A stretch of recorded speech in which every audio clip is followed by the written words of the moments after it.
예수님이 살고 계시던 당시에 그 사람들은 부활이라는 이슈, 부활이라는 내용을 가지고 어떻게 바라봤을까요? 당시에 그 사두개인이라는 그룹은, 지도자들은 안 믿었어요. 그런데 똑같이 유대 사회였지만 바리새인들, 예수님이랑 그렇게 싸웠던 바리새인들 있죠. 그 사람들은 몸의 부활, 육체의 부활을 믿었던 사람입니다. 예수님께서 살아나신 사건은요, 세 가지를 의미하는데, 첫 번째는 부활을 통해서 예수님께서 하나님의 아들이라는 것을 증거를 보여주신 거예요.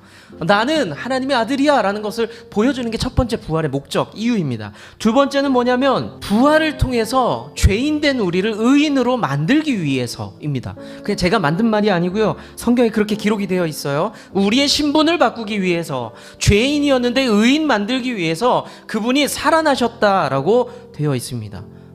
그리고 마지막으로 세 번째는 우리의 부활의 열매 샘플이 되기 위해서, 열매의 본이 되기 위해서 살아나셨습니다. 예수님이 부활함으로 너희들도 부활의 열매를 맛볼 수 있게 된 거야 라고 성경이 선언하고 있습니다. 그런데 15장 20절에 보면 이렇게 기록이 되어 있어요. 그리스도께서 죽은 자 가운데서 다시 살아나사 잠자는 자들의 뭐라고 되어 있죠? 첫 열매라고 되어 있습니다. 여러분들, 굳이 첫 열매라고 기록한 이유가 있을까요? 첫 번째라는 말을 쓸 때는요, 둘째와 셋째가 있기 때문에 굳이 이 표현을 쓰는 겁니다. 첫 열매가 되셨다라고 말하는 것은 그러면 두 번째, 세 번째가 있다는 거예요. 그 두 번째가 누구다, 세 번째가 누구다? 바로 믿음이 있는 너희들이다라고 약속하셨다는 사실입니다. 예수님의 부활이 가지고 있는 이런 의미가들이 있습니다. 우리 개신교인들은요, 특별히 예수 그리스도의 십자가도 중요하지만 그 다음이 중요해요. 부활하신 영광의 승리의 예수님을 믿느냐는 겁니다. 여러분들 예수님의 부활하심을 믿으세요? 우리 그리스도인들은 아멘 하면서 믿음으로 나가야 돼요. 제가 예수님 살아나심을 믿습니다. 이 말의 뜻이 뭐라고요? 그 말인 즉슨 두 번째, 세 번째 열매가 나인 줄로 믿습니다라는 거예요. 우리가 그리스도인들은 장례식장에 가면은 슬퍼서 울기도 하지만 그 안에는 소망이 있습니다. 왜요? 이것 때문에 그래요. 이것 때문에 내 엄마 아빠가 믿음이 있었어.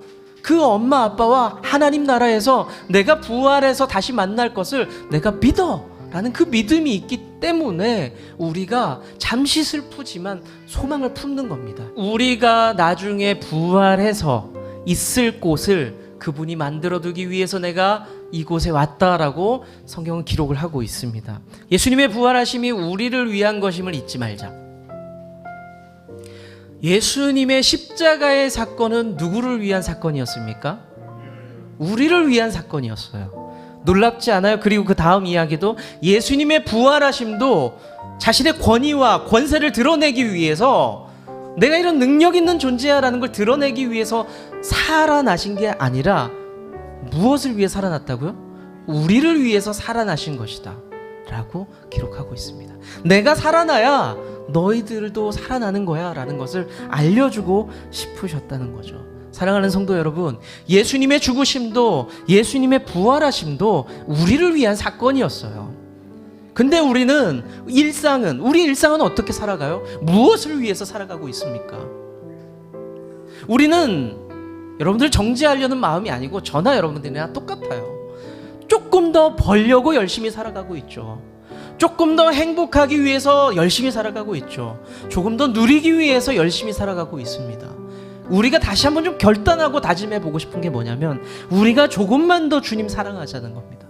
우리가 조금만 더 주님 앞에 수고해 보자는 거, 우리가 조금만 더 주님 앞에서 좀 헌신하며 머물러 보자는 겁니다. 지금보다 조금만 더 하시면 돼요. 갑자기 엄청난 것들을 원하지 않습니다. 주님도 우리를 잘 아시니까요. 못하던 것 조금만 더 하시면 돼요. 여러분들의 삶이 그렇게 하나님과 조금만 더 가까워질 수 있기를 축원합니다. 주님은 나무, 당신은 가지니 사랑의 열매 맺기에 주